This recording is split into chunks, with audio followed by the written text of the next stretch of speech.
திருப்பூர் மாவட்டம் தாராபுரம் அருகே தனியார் பள்ளி வாகனம் மோதி 3 வயது சிறுவன் உயிரிழந்த சம்பவம் சோகத்தை ஏற்படுத்தியுள்ளது.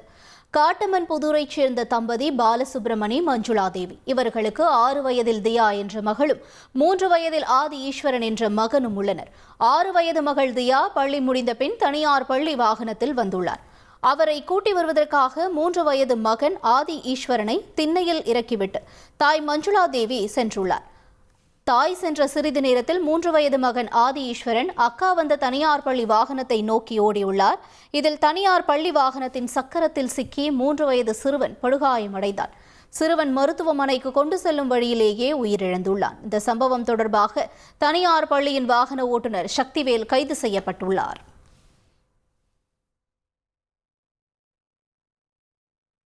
கோவை மாவட்டம் சூலூர் அருகே இருசக்கர வாகனத்தில் சென்ற இருவர் லாரி மோதி உயிரிழந்த சம்பவம் சோகத்தை ஏற்படுத்தியுள்ளது.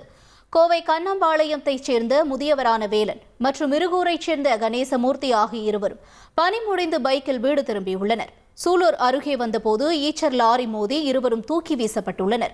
இதில் படுகாயமடைந்த இருவரையும் அருகில் இருந்தவர்கள் உடனடியாக மீட்டு மருத்துவமனையில் அனுமதித்தனர்.